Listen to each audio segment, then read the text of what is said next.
সম্মানিত ভিউয়ার্স, যদি আমার কথাগুলো আপনাদের একটু ভালো লাগে, একটু সতর্ক করতে পারি, তাহলে অনুগ্রহপূর্বক আমার চ্যানেলটাকে আপনার একটু সাবস্ক্রাইব এবং পেজটাতে একটু ফলো দিবেন, যেন অন্যরা দেখে উপকৃত হতে পারে।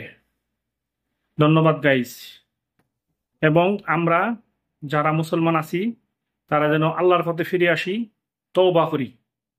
আমাদের ভুল ভ্রান্তি, ভুল ত্রুটি হতেই পারে, আমরা যেন তওবা করে তার মাধ্যমে ফিরে আসি এবং সেই ভুলটা যেন দ্বিতীয়বার আর না করি। তওবা করলে আল্লাহ পাক গুনাহ ক্ষমা করে দেন এবং আল্লাহ পাক তাকে পবিত্র করেন।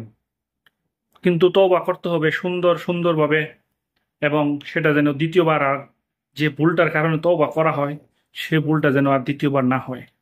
ওকে। সম্মানিত ভিউয়ার্স, কেমন আছেন আপনারা? আশা করি ভালো আছেন। আলহামদুলিল্লাহ, আমিও আপনাদের দোয়ায় ভালো আছি। একটি আনকমন একটা ব্যাপার নিয়ে কথা বলবো, যা একজন হিন্দু ছেলের সাথে রিলেশনে যাইয়ে 1-1.5 বছর যাবৎ তারা এভাবে দুজন মিলামেশায় বা দুজনের সাথে ফ্রেন্ডের মতন চলাফেরা করছে, একরকম বয়ফ্রেন্ড আর গার্লফ্রেন্ড যাকে বল। নিউজে দেখতে পারলাম যে ছেলেটা, তাকে সাংবাদিক প্রশ্ন করলো যে আপনি যে তার সর্বনাশ করলেন, এভাবে এতদিন আপনি তার সাথে সম্পর্কে জড়ালেন, আপনি একজন হিন্দু ছেলে হয়ে একজন মুসলিম মেয়ের এভাবে সর্বনাশ করলেন।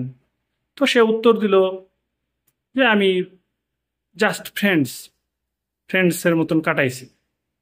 এতদিন তো আমরা শুনছি বয়ফ্রেন্ড আর গার্লফ্রেন্ড একসাথে থাকে, আবার আমাদের দেশে লিভ টুগেদার আছে, পরকীয়া তো আরেকটা আছেই, এখন আবার শুনলাম জাস্ট ফ্রেন্ডস।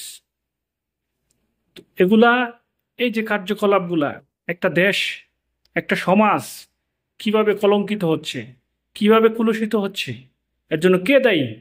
কাকে খুঁজবেন? কাকে পাবেন? এর জবাবদিহিতা কে দিবে? কার দায়বদ্ধতা আছে এই জবাবদিহিতা দেওয়ার জন্য? কেউ দায়ী নয়। আমি একটা কথা আমার ছোট্ট জ্ঞানের থেকে বলতে চাই, এর জন্য দায়ী ওই মেয়ে দায়ী। তার যেমন নাম, আমি তার নামটা উচ্চারণ করলাম না, তার নামের সাথে তার কাজের কোনো মিল নেই। যদি মিল থাকতো তাহলে এই কাজ আজকে সে করতো না।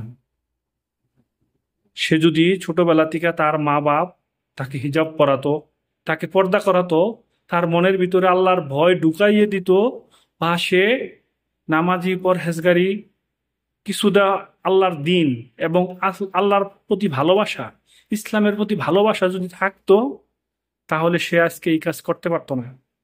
আর আজকে তাকে ওই কাজের মুখোমুখি হতে হতো না। সর্বনিম্ন জ্ঞানটুকু তার ভিতরে যদি থাকতো, সে যদি লেখাপড়া করে থাকে, আমি বলবো তার লেখাপড়া ভুল। তার লেখাপড়া তাকে কোনো উন্নতি করে দিতে পারে নাই, তার লেখাপড়া তাকে কোনো লাভ করাই দিতে পারে নাই। এই কারণে লাভ করাই দিতে পারে নাই, তার ভিতরে আল্লাহ এবং ইসলামের যে জ্ঞান, আল্লাহর প্রতি ভালোবাসা, আল্লাহর প্রতি ভয়, একজন সাথে কিভাবে কথা বলতে হবে, একজন পুরুষের থেকে কতটুকু দূরে থাকতে হবে, সেই শিক্ষা পায় নাই। ইসলামী শিক্ষা তার ভিতরে নাই, যার কারণে সে আজকে ক্ষতিগ্রস্ত হয়েছে। এর জন্য দায়ী কে? সে নিজেই দায়ী। সে নিজেই দায়ী এবং তার ফ্যামিলি দায়ী, আর কেউ না। এর জন্য সমাজ কলঙ্কিত হয়, দেশের বদনাম হয়, সমাজের বদনাম হয়। কিভাবে দেখেন, সর্বনিম্ন মাথায় যদি জ্ঞানটুকু থাকতো যে না, মেয়ে বড় হয়েছে বা মেয়ে বড় হবে, বা আমার বোন বড় হবে, সবার বোন আছে, বড় হবে, তাকে বিয়ে দিতে হবে, এটাই নিয়ম, এটাই ফরজ। হ্যাঁ, একজন একজনের সাথে বৈবাহিক সম্পর্কে তারা লিভ টুগেদার করুক, যা মন চায় তাই করুক, কোনো সমস্যা নেই। আর তুমি একটা মুসলিম মেয়ে হয়ে তোমার এতটুকু হিতাহিত জ্ঞান হলো না, তুমি একটা হিন্দু ছেলের সাথে যা ইচ্ছা তাই করলা।